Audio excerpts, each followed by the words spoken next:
ને બધા અહીંયા રોવે છે શાકભાજી કાપતા કાપતા. અને જો મારા પપ્પા ને બધા લસણનો પેસ્ટ અને ખડા મસાલા બધા નાખી દીધા છે. તેલ આવી ગયું છે આપણે ફૂલે ફૂલ. અને હવે પછી નાખવાની છે બધી ગ્રેવી. કોઈ વસ્તુ નથી નાખ્યું તોય હજી કલર ફૂલ પકડાઈ ગયો છે. હજી આ બધું નાખવાનું બાકી છે. એડ કરવાનું બાકી છે. આપણે એવું નથી કે પનીર ટીકા ને એવું બનાવીએ છીએ. આખું અલગ જ છે. અલગ જ છે. અને આ આમ કહી જો તો શું કહેવાય? આને કહેવાય રસો તૈયાર થઈ ગયો છે એકદમ. જો આ તર લાગી ગઈ. જો આ બે કારીગરે મસ્ત બનાવી નાખ્યું. હેલો યુટ્યુબ ફેમિલી, તો કેમ છો? બધા મજામાં? તો બધા મજામાં જ છો. તો બધાને જય શ્રી કૃષ્ણ, જય માતાજી અને સ્વાગત છે આજના મારા સરસ મજાના વ્લોગમાં. આમ તો વ્લોગ નહીં, મસ્ત મજાની આજ રેસીપી બનાવવાની છે અને જોરદાર બનાવવાની છે, કાંઈ ઘટે નહીં ને એવી રેસીપી. તો આપણે ભાઈને છે ને આમાં સ્પેશિયલ રેસીપી બનાવવા માટે બોલાવ્યા છે અને એ જોઈને આપણે શીખવાનું છે. કાં જય શ્રી કૃષ્ણ, જય માતાજી. કેમ છો? બધા મજામાં? બધા મજામાં છે. બધા મજામાં છે. વર્ષા રાખું તો માતાજી રમેશ બધાને ખુશ રાખે એવી પ્રાર્થના છે. આજે મસ્ત મજાના શાકની રેસીપી તમને દેવાની છે. નથી સેવનું શાક, નથી ઊંધિયું શાક, નથી ઓળો બનાવવાનો, નથી પંજાબી, અલગ જ બનાવવાનું છે આજે આપણે. તો મસ્ત રેસીપી જોજો અને કન્ટિન્યુ બ્લોગમાં બનાવી છે. તો કઈ રીતના અમે બનાવી છે ને આપણે બનાવવા માટે કારીગરને કહેવાનું છે. આપણે નથી, આપણે શીખવાનું છે. પછી થોડુંક આપણે બનાવશું. અત્યારે હામટું શાક છે એટલે કારીગર બોલાવવા પડ્યા છે. કારીગર ઘરે આવ્યા છે અને શાક હેનું શાક બનાવવાનું છે ને અને કારીગર આપણા ખાસ મિત્ર છે. હા, જો અહીંયા ચાલુ કરી દીધું છે. હવે ગ્રેવી બનાવવાનું. ગ્રેવી બનાવવાનું. મસ્ત મસ્ત ગ્રેવી બનાવી નાખવાની છે. અને જો ભાઈ આ અમારા સ્પેશિયાલિસ્ટ છે રાજુભાઈ સોલંકી. અત્યારે જોઈએ ટમેટા સુધારવા બેસી ગયા છે. એ સુધારશે એની ભૂલના કારણે મોડા આવ્યા એટલે. આ આપણી ઘરે તો આવતા જ હોય ને આપણે મંડળ હોય ત્યારે આવતા ઘણી વખત વિડીયો બનાવેલો છે આપણે. ફેમિલી શીખી લેજો બેટા, કામ આવશે. આ તો ફેમિલી અહીંયા છે ને બધા અહીંયા રોવે છે શાકભાજી કાપતા કાપતા. અને જો મારા પપ્પા ને બધા કાંદા રોવે દીધા બધાને. કાંદા જો બધાને આખું જો બધાય રોવે છે. જો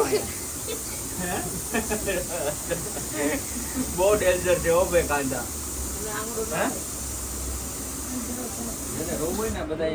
હા બધા વિયાવો અહીંયા.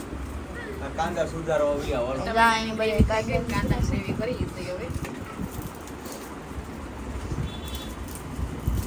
રોવ નીકળી. રાજુભાઈ તો એ સાઈ થયો પાછા.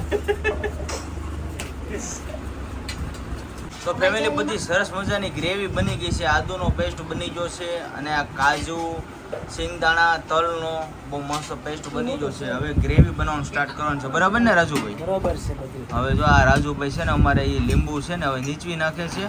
અને જો આ બાફેલા કાંદા અને કાજુ આ બે મિક્સ કરી લીધા છે. બાફી લીધું ને?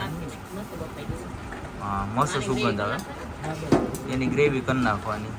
અને એક કારીગર અહીંયા છે, બે કારીગર અહીંયા બેઠા. કાંઈ ઘટવું ન જોઈએ. બરાબર હે? હું વાત છે કા લાલભાઈ? જો અહીંયા તેલ ને એવું બધું આપણે આવી ગયું છે અહીંયા. આ સિંગ તેલ ખવડાવવું ને આપણે ભાઈ માતાજીને પછી નામનું ભાઈ નબળું હું કામ ખવડાવવું. સિંગ તેલ આપણે લઈ લીધી, મજા આવી જાય. હવે થોડી ઘણી બાકી છે તો આ ગ્રેવી કરી લઈએ. તો સારું ફેમિલી, હવે છે ને તેલ આપણે ગરમ કરવા મૂકી દીધું છે અને આગળ ગરમ થઈ જાય એટલે જો આ બધી ગ્રેવી છે ને અંદર નાખી દેવાની છે. પછી આગળ જોઈએ કા કેવી રીતના બને છે એમ. આપણે બધું જોઈને શીખવાનું છે. આપણે કંઈ અનુભવ છે નહીં ગેસથી ચૂલાથી, તો આપણે આગળ રહેવાવાળા માણસ છીએ. આગળ જોતા જઈએ કેમ બને છે કેમ નહીં. આગળ કન્ટિન્યુ બનાવી રહ્યો એટલે આપણે નવું કંઈક શીખી લેવું. સારું લસણનો પેસ્ટ અને ખડા મસાલા બધા નાખી દીધા છે. તેલ આવી ગયું છે આપણે ફૂલે ફૂલ. અને હવે પછી નાખવાની છે બધી ગ્રેવી. અને ગ્રેવી જો બધી અહીંયા લઈ લીધી છે. અહીંયા સામાન બધો આવી ગયો છે અહીંયા. અને અડધો અહીંયા છે. હવે કાંદા નાખી દેવાના છે. હવે હાલો કાંદાનો પેસ્ટ નાખી દેવાનો છે આમાં ગ્રેવીમાં. મસ્ત નાખી દેવાનું. સારું ફેમિલી, હવે છે ને ટમેટાની ગ્રેવી આપણે પેસ્ટ નાખી દેવાનો છે હવે. અને હવે છે ને આ ઉડે છે બહુ એટલે હવે ધ્યાન રાખીને નિરાતે નાખવાનું છે હવે. હવે જ તો આવી રીતના ધીમે ધીમે છે ને ટમેટાની પેસ્ટ બધી નાખી દેવાની છે. તો આવી રીતના મસ્ત બધી પેસ્ટ નાખી દઈ એટલે ગ્રેવી બની જાય પરફેક્ટ કમ્પ્લેટ, કાંઈ ઘટે નહીં એવું થઈ જાય હવે. તો હવે ડાયરેક્ટ છે ને કાજુનો પેસ્ટ નાખી દીધો છે આપણે. કાજુ નાખે ને ભાઈ રાજુભાઈ કેજો પાછા પાણી. આ જો કાજુના પેસ્ટમાં પાણી નાખી દો ને, જો ગ્રેવી અને સુગંધ આવે છે ને એટલી મસ્ત આવે ને, બાકી એ નંબર 1 હો ભાઈ, કાંઈ ઘટે એમ છે નહીં. તો આવી રીતના કમ્પ્લીટ કરી લેવાનું છે. થોડું ઘણું પાણી નાખી દે. કેમ લાગે? સુગંધ આવે છે?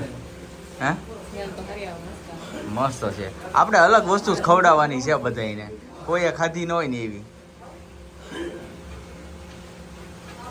તો હારો ફેમિલી ગ્રેવી છે ને જો કમ્પ્લીટ બનીને હવે ઉફાળા મારવા મળી છે. અને આ બાજુ મારી મમ્મી ચા બનાવે છે. કા બધાને ચા પાઈ દે. બીજો તો અમારા મહેમાન ખોટા ખર્ચા કરાવે એવા છે નહીં, કોઈ વસ્તુ વ્યસન નથી. હવે જો આમાં મરચું ને એવું બધું નાખી દેવાનું છે. અરે ગરમ મસાલો તો બાકી છે, તો એ એટલી સ્મેલ આવે છે, મસ્ત સુગંધ આવે છે.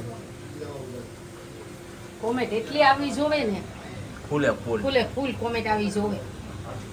મરચું આવી ગયું, હા, ધાણા જીરું આવી ગયો, પછી હળદર આવી ગઈ, હિંગ આવી ગઈ, તલનો ભૂકો ને માંડવીનો ભૂકો કમ્પ્લીટ. હવે ડાયરેક્ટ ગ્રેવીમાં નાખી દેવાનું છે ને. હા, હવે ગ્રેવી નાખી દેવાની છે.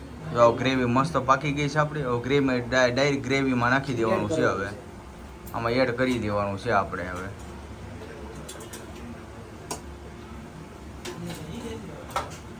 જોઈ લો, બાકી આમ નથી ને તો એનો કલર પકડાવાનો છે. તો કોઈ વસ્તુ નથી નાખ્યું તોય હજી કલર ફૂલ પકડાઈ ગયો છે. હજી આ બધું નાખવાનું બાકી છે. એડ કરવાનું બાકી છે.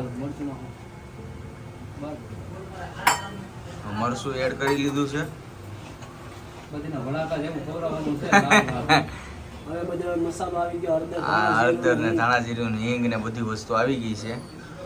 હવે પછી નાખી દેવાનું છે ગરમ મસાલો અને ગ્રેવી. માંડવીનો ભૂકો અને તલનો ભૂકો. હા, મસ્ત બધું એડ કરી દીધું છે. હવે ઘડીક આને પકાવવા દઈએ એટલે થઈ જાય એકદમ ઓકે. તો ફેમિલી આપણે છે ને જો અમૂલ બટર લઈ આવ્યા છે. આ અમૂલ બટરની ટીકી નાખી દેવાની છે અંદર. 2 નાખવાની છે. એ તો આગળ ઓગળી ગયા હે. 2 છે ને એ નાખી દેવાની છે. મસ્ત હવે બધી એડ કરી મસાલા, હવે એવા મસાલા બધા. હવે કિંગ મસાલા, હવે કિંગ મસાલા 2 એડ કરવાનું. 2 45 જણા છે, 50 જણા કા. નાખી દેવાનું છે ગરમ મસાલા. અને આ ખાલી ગરમ મસાલા માપનો જ નાખવાનો છે. કા રાજુભાઈ? મીડિયમ આ ખાલી કેવા પૂરતી, કેવા બહુ વધારે નથી નાખવાનો, એડ નથી કરવાનો. તો થઈ ગયો છે ગરમ મસાલો બધો નાખી દીધો છે આપણે. ખાંડ હવે જો ખાંડ નાખી દેવાનું છે 500 ગ્રામ. જો અત્યારે 500 ગ્રામમાંથી આપણે 50 ગ્રામ જેટલી બાકી રાખી છે. એ પછી એવું જરૂર પડે તો નાખશું. 450 ગ્રામમાં નાખી છે. અને આ આવી ગઈ છે ક્રીમ, અમૂલની ક્રીમ, અમૂલની ફ્રેશ ક્રીમ. હવે એ નાખી દેવાની છે, કેમ કે આની વગર કંઈ મજા ન આવે. જો આ ફ્રેશ ક્રીમ નાખી દેવાની છે અમૂલની.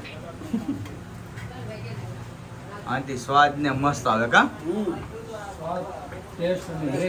હા, ગ્રેવી મસ્ત થઈ જાય. પંજાબી એ બનાવતા છે તો આ તો જોતી જ છે ને ક્રીમ.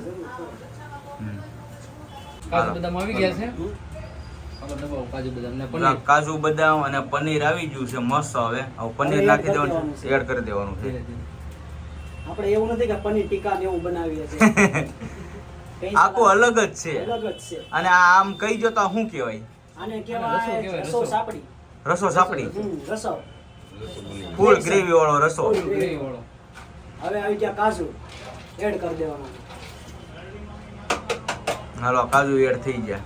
હવે લીંબુ, હવે લીંબુ નાખો. લીંબુનો રસ નાખો. લીંબુનો રસ. આ છે કે હા, ઈ લીંબુનો રસ. લીંબુ પાણી છે ચાપી લ્યો તો. હાલો, હવે લીંબુ એડ કરી દેવાનું છે આપણે.